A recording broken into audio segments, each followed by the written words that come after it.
Good morning all. Let's see dipole-induced dipole interaction. To understand this, let us take an example of water and xenon. Now, as you all know, water have already dipole, means it is a polar molecule, whereas xenon is a non-polar molecule, means it do not have dipole. So, as it will come towards the oxygen of water, then dipole will generate in this, means positive charge, that is proton, will come on one side and negative charge, that is electron, will come on other side. And due to this positive and negative charge, force of attraction will develop in them. Then this force of attraction is known as dipole-induced dipole interaction. So, dipole-induced dipole interaction is the attraction between the polar molecule having permanent dipole and a non-polar molecule having zero dipole. Third is ion dipole interaction. To understand this, let us take an example of NaCl and water. Now, as you know, water is a polar molecule. So, it has dipole, whereas NaCl is an ionic molecule. So, when we will mix NaCl in water, Cl negative will surrounded by the hydrogen which have partial positive charge, whereas Na positive will be surrounded by the oxygen which have partial negative charge. So, due to this, the force of attraction will develop between them, and this is known as ion dipole interaction. Now, let's understand here one more term, that is solvation. Solvation is a phenomena of oppositely charged ion getting surrounded by the opposite end of the solvent molecule. For example, when we have mixed NaCl in water, so in that NaCl was acting as solute and water was acting as solvent. Now, in this, Na positive will be surrounded by oxygen which have partial negative charge, and the Cl negative will surrounded by the hydrogen atom which have partial positive charge.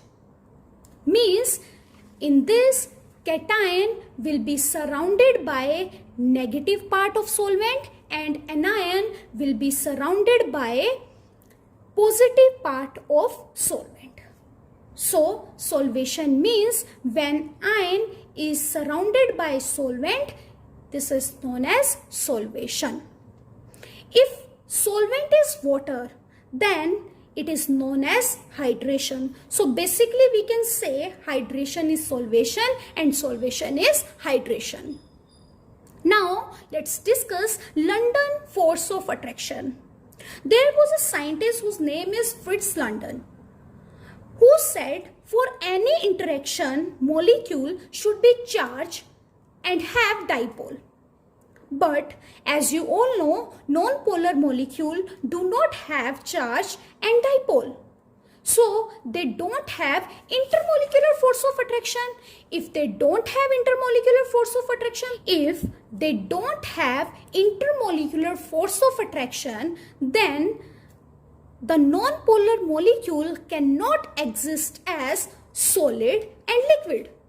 They should be exist as gases. But benzene, carbon tetrachloride is non-polar molecule and exists in liquid form. Means non-polar molecule also have intermolecular force of attraction. That is why they exist in liquid form. So the force of attraction present in non-polar molecule is known as London force of attraction. For example, a non-polar molecule have nucleus and electrons.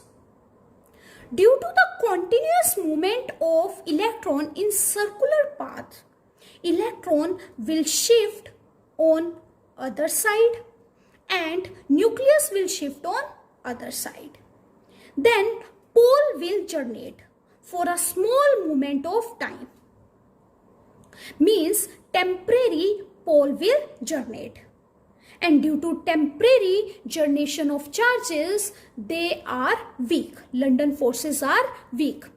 So London forces, or which is also known as dispersion forces, is the attraction between two temporary dipole of atoms of non-polar molecule. Next is hydrogen bonding. Hydrogen bonding is a force of attraction which exists between the hydrogen bonded to a more electronegative atom like nitrogen, oxygen, fluorine. And due to hydrogen bond, water has high boiling point. Due to hydrogen bond, water has high boiling point. Now let's discuss assumptions for an ideal gas. First, in ideal gas, intermolecular distance are very large. Hence, intermolecular force of attractions are negligible. Second, the volume occupied by the molecules is negligible in comparison to the volume of the container. For example, in this container, we have an ideal gas molecules. Now, if we will compress these molecules, so it will occupy this volume, which is negligible in comparison to the volume of the container. Third, the molecules of the gas are in continuous and random motion. Means the molecule of the gas are always in zigzag motion, which is known as Brownian motion. Zigzag motion is known as Brownian motion. The molecules keep colliding among themselves and with the walls of the container. The molecules keep colliding themselves and with the walls of container. Fifth, the collision are elastic in nature. Elastic means during collision, it will neither gain energy nor lose energy. Sixth, the law of classical mechanics is applicable on the molecular motion of gas. On the molecular motion of gas, the law of classical mechanics is applicable. Now let's study state variables of gas. What do you mean by state variables? See, to describe the physical condition of gas, we require state variable. When we apply changes on gas, it changes its state. For example, let us say state 1 has pressure P1, volume V1, temperature T1 and number of moles N1. And state 2 has pressure P2, volume V2, temperature T2 and number of moles N2.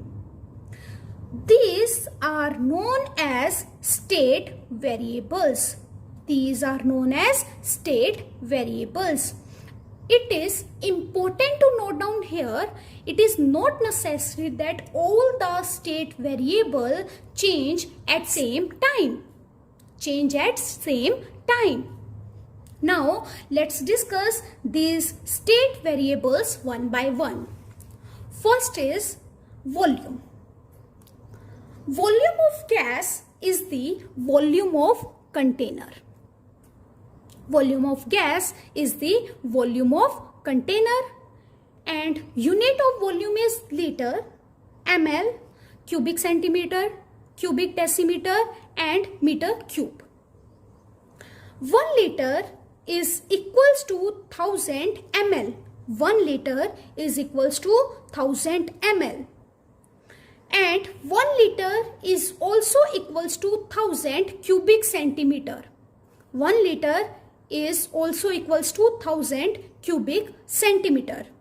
1 liter is equals to 1 cubic decimeter. 1 cubic decimeter. 1 ml is equals to 1 cubic centimeter. 1 meter cube is equals to 1000 liter. 1000 liter. 1 meter cube is equals to 1000 decimeter cube. Decimeter cube. And 1 meter cube is equals to 10 raised to the power 6 ml. 10 raised to the power 6 ml. These conversions are very important according to numerical point of view. Second is temperature. What is temperature? Temperature is the measure of degree of hotness and coldness of system. Units of temperature is Kelvin, Celsius, Fahrenheit. Kelvin is equals to degree C plus 273.15. 273.15, whereas Fahrenheit is equals to 9 by 5 degree C plus 32. These are very important to convert degree C into Kelvin, Kelvin into degree C, Fahrenheit into degree C into Fahrenheit. Pressure. What is pressure? Pressure is force upon area. And the unit of force upon area is Newton per meter square. But in chemistry, we use units like bar, atm, torr, mm of mercury or centimeter of mercury and Pascal, which is equals to Newton per meter square. 1 bar is equals to 10 raised to the power 5 Pascal. And 1 atm is equals to 1.01325 into 10 raised to the power 5 Pascal. And 1 atm is equals to 1.01325 bar. 1 atm is also equals to 760 mm of mercury, and 1 atm is also equals to 760 torr. I hope you have understood today's topic. So that's all for today. Have a nice day ahead.